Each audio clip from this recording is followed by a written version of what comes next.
নমস্কার বন্ধুরা, আমি পৌশালী। আজ আরও একটা নতুন এপিসোড নিয়ে আপনাদের সামনে চলে এলাম। অনুষ্ঠানটির নাম আপনারা সকলেই জানেন, জীবন যোদ্ধার সন্ধানে। আজ আরও একজন শিল্পীকে আমরা পেয়ে গেছি সঙ্গে, যার নাম সুকুমার বিশ্বাস। আমরা এখানে দেখতে পাচ্ছি তার এখানে অনেক অনেক বাদ্যযন্ত্র, এখানে হারমোনিয়াম, ওখানে শ্রীখোল, এখানে তার কাছেই দোতারা, এবং এখানেও কিছু জিনিস, এগুলো প্রসঙ্গে পরে আসছি। প্রথমেই আগে তার জীবনের কিছু ইতিহাস শুনে নেব। আজ প্রথমেই বলবো না তিনি এখন কি পেশার সঙ্গে যুক্ত আছেন, আস্তে আস্তে আসি, দেখতে থাকুন ভিডিওটা। প্রথমেই শুরু করি ওনার জন্ম। আপনার জন্ম কোথায়? আমার জন্ম বাংলাদেশ ফরিদপুর ডিস্ট্রিক্টে। আমি ছোট্টবেলার থেকে এই পথে ঘাটে চলি, হয়তো মাছ ধরি কিংবা গরু রাখি, লোকের বাড়ি কাজ করি, এই আমাদের কাজ ছিল। তো তখন খুব অভাবের যুগ ছিল, তো গান বাজনা শিখবো মনে করে আমি আর কি এদিক ওদিকে লোকের সাথে ঘোরাফেরা করি।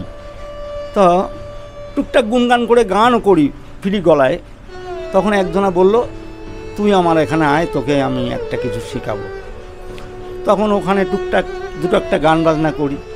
তারপরে একটা যাত্রার দলে যখনই বলল, ফার্স্টেই তোমার জাতীয় পতাকার সময় ওপার বাংলার যে সুস্বর হয় ওইটাই একটা গান করে স্টেজ থেকে নেমে এসো, পরে মাঝে আবার তোলা হবে। এরকম করতে করতে আর কি আমার জীবনটা করতে শুরু হলো। তো শুরু হওয়ার পরেই একটা মানুষের মনে লেগে গেলাম ওপার বাংলায়। তখন সে আমাকে বলল, ঠিক আছে, তোকে কাজে লাগিয়ে দেবো। যার কথা আপনি বলছেন তার নামটা একটু আমাদের সকলের সঙ্গে যদি আপনি বলে নেন। আচ্ছা, সেখানে নাম তার ছোট্টবেলায় নাম শুনেছি, ওর নাম হলো নিরঞ্জন গোসাই। তো বলল, তুই অমুকের ছেলে, তোর বাবার নাম সুরিন, তোর বাবা এরকম বাদ্যযন্ত্র বাজাতো, তো তুই কি এই জিনিসই করবি? তাহলে যদি ঠাকুর মিলায় তালি করব। তারপরে একটু বড় হতে হতে গান বাজনা করতে করতে মোটামুটি 16-18 বছর বয়স যেই হলো না,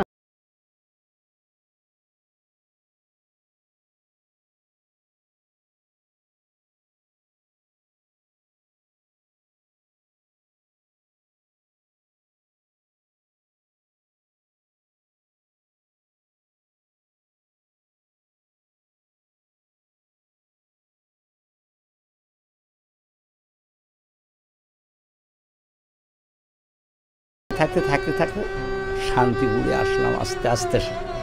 যখনই শান্তিপুর আসলাম তখন এ ডাকে, সুকুমার, একটু গান বাজনা করতে পারিস? না, আমার তো ভাই কিছু নাই, লেখাপড়া জানি না, তবে আমি দেখে দেখে কিছু শিখতে পারি, যদি তুই আমার শিখাক। তা আমার একটা বন্ধু জোগাড় হলো এরকম। তো জোগাড় হওয়ার পরে তখন এই হরিনাম কীর্তনে নাম যজ্ঞে তার যন্ত্র বাজাই। সবাই যখন ঘুমিয়ে যায় আমি তখন ওই তাদের হারমোনিয়ামটা নিয়ে বসে বসে ফলো করি।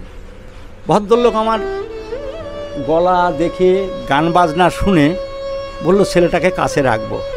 আচ্ছা, উনি হারমোনিয়াম বাজায় বড় বড় নামযজ্ঞের দলে, তা আমাকে দোতারাটা দিল। দেওয়ার পরে তুমি এই তালটা রাখো।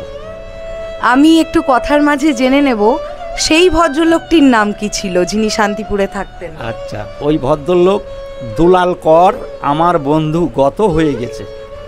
আচ্ছা, গত হয়ে গেলেও আমি এখনও ওনার স্মৃতিগুলো মনে রাখি, এবং আমার সঙ্গিনীও বলতো যে হ্যাঁ, ওই লোক তোমার বন্ধু ছিল প্রাণের, তার সাথে এই সঙ্গতগুলো করেই তুমি কিছু আয় করেছো। তারপরে আমি লেখাপড়া মোটে জানি না, শুধু দেখে এই কাজগুলো শেখা এবং কোনো কিছু তৈরি করা। আচ্ছা, মানে আমি বলতে চাইছি যে আপনি এই সমস্ত বাদ্যযন্ত্র নিজে বানাতে পারেন? কিছু কিছু পারি, এসব জিনিস তৈরি করতে পারি আমি। মানে আপনার এই দোতারাটা আপনার নিজের তৈরি করা? আচ্ছা, ভীষণ ভালো লাগলো। একজন এমন মানুষের সঙ্গে পরিচয় হলো যিনি ওপার বাংলার, এবং 71 সালে আমাদের এপার বাংলায় এসেছেন। আর তিনি তার ছোটোবেলা থেকেই বুঝতেই পারলাম যে মিউজিক ইনস্ট্রুমেন্ট নিয়েই তার সমস্ত যাত্রা পথটা তার ইচ্ছে ছিল এগোনোর, এবং তিনি সেটাকে ধরেই এপার বাংলায় এসেও এখনও পর্যন্ত সেটাকে ধরে রেখেছেন। এবং কত গুণী মানুষ হলে দোতারা নিজে বানিয়েছেন এবং নিজে গান করছেন। আমরা শুনবো অবশ্যই ওনার গান। এতগুলো জিনিস প্রায় আশা করছি সবগুলোই কি আপনার বানানো? না, সব বানানো নয়, তবে কিছু হারমোনিয়ামটা বানাতে পারি না, একটু এমন হয়ে গেলে আমি সেটা নিজে কাজ সেরে তৈরি করে নিতে পারি। আচ্ছা, মানে চেষ্টা করলে পারবেন। আচ্ছা, তা এর মধ্যে আছি বলে অনেক সময় এ ছেলেও আমার হাতে তৈরি আছে, তাকে এটা দেই যে ভাই আমি সময় লাগবে, তুই এইটা একটু ঠিক করে দে তাড়াতাড়ি। আমার এখানে এসে ও করে, আমি দেখি। হ্যাঁ, মানে এর মধ্যে দিয়ে আছি। এসব জিনিসও আমি তৈরি করে, এই ডুগগিগুলো তৈরি করে সেটিং করতে পারি এবং সেটা বাজিয়ে সময় আবার গানও করি। এইটা আমার মানে জীবনযাত্রার পথ। ভীষণ ভালো লাগলো। এক পরবর্তী কিছু জেনে নিই, আপনি 71 সালে যখন এপার বাংলায় এলেন তখন আপনার বয়স কত? মানে তাও আমার বয়স তখন 18। মানে তখন তো নিশ্চয়ই আপনার বৈবাহিক জীবন হয়নি? কিচ্ছু হয়নি তখন, মানে কি করে থাকবো, কি কর্ম করব, এর মধ্যে দিয়েই চলতাম আর কি। এই স্মরণ শুধু, কেউ আমাকে ডাকলো যে তুমি আমার সাথে চলো, এই কাজটা করতে হবে তোমাকে, আমার কি দেবে ওটার কোনো প্রশ্ন নাই, ওনার সাথে যাবো, আমি কাজটা করব, এই হলো আমার প্রশ্ন। কিছু না কিছু দেবে, এই নিয়ে আমার আর কি।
যখন করলেন তখনও আপনি এই বাদ্যযন্ত্র নিয়েই থাকতেন? আচ্ছা, আমি তারপরে চলে আসছি, এখন আপনার বয়স কত? আমার বয়স এখন মোটামুটি 57-58। আচ্ছা, আর এখন আপনি কি করেন? মানে আমি বলতে চাইছি যে এই যে লকডাউন, এই যে করোনা পরিস্থিতি, এখন আপনি কি করছেন? এখন বর্তমান 10 থেকে 12 বছর আমার জীবনে তাঁত বুনতে বুনতে একটা ছেলে বলল, তুমি আমার বাড়িতে 4টে গাছ আছে, এই গাছ কটা কী করে ঝুড়ে দিতে পারো দেখো না। তা আমি বললাম ঠিক আছে। আমি একটা লোক ফিট করলাম, ফিট করে বললাম ভাই এই তো এই গাছগুলো ঠিক করে দে, আমার কত পয়সা নিবি? মালিক তখন বলল, যা ডাব হয়েছে তুমি নিয়ে বিক্রি করে নিয়ে নাও, পয়সা আমার দিতে হবে না। আচ্ছা, তো পয়সাটা যখনই নিতে যাচ্ছি তখন আমি এই তাঁত বোনার ডাঙি তৈরি করেছিলাম 200 কাজের মাধ্যমে। তাঁত বুনি ডাঙি তৈরি করে রেখেছি, স্টার সময়ে ওটা করে রেখেছি। ভদ্রলোক বললো তার ডাঙিগুলো তুমি আমাকে দিয়ে দাও, পয়সা দিতে হবে না। তখন আমি একদিন ওনার গাছগুলো ঝুড়িয়ে দিলাম। কাজ করার পরেই ডাব নিয়ে প্রথম দিন গেলাম। প্রথম দিন যাওয়ার পরেই আমি 500 টাকা আয় করে আসলাম। আজ থেকে 12 বছর আগে। আজ থেকে 12 বছর আগে 500 টাকা উনি উপার্জন করেছিলেন এবং একটা অন্যরকম একটা পেশা ছেড়ে দিয়ে একটা অন্যরকম পেশা আমরা ওনার কাছ থেকেই শুনে নিলাম যে খানিকটা বিনিময় প্রথা হয়ে গেল। যার গাছ তিনি তার গাছ সহ তাকে ফল দিয়ে দিলেন, আর এই মানুষটি তার কষ্ট করে তৈরি করা তাঁত বোনার ডিঙিগুলো তাকে দিয়ে দিলেন। বিনিময় প্রথার ঠিক হয়ে গেল এবং পেশাটা কেমন উল্টো হয়ে গেল। প্রথম দিন 500 টাকা রোজগার করে ওনার মনে এটা অনেক আনন্দ, সেটা হাসি মুখটা দেখেই বুঝতে পারছি।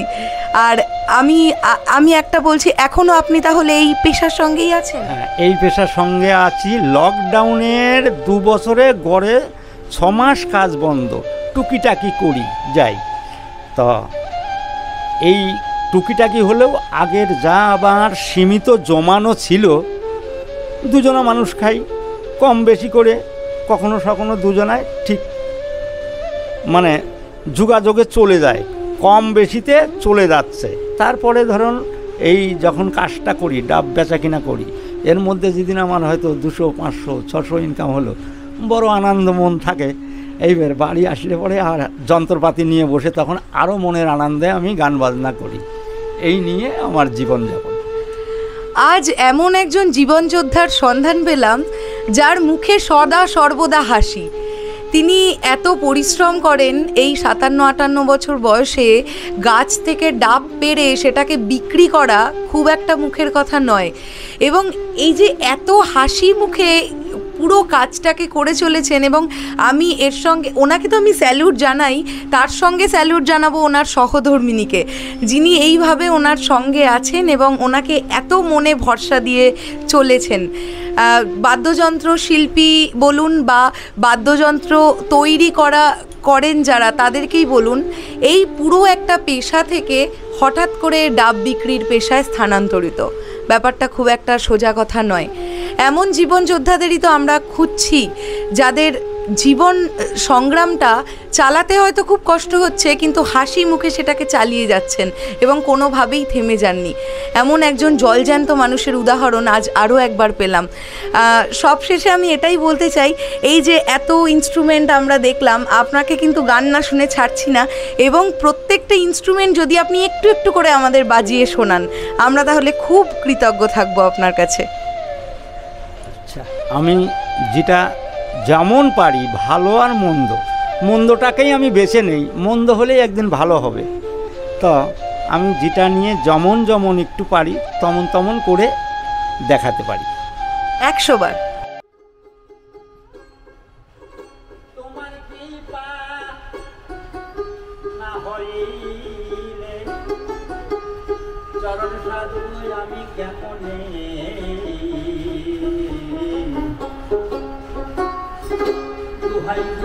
মন কি আমার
বদন্তে দমন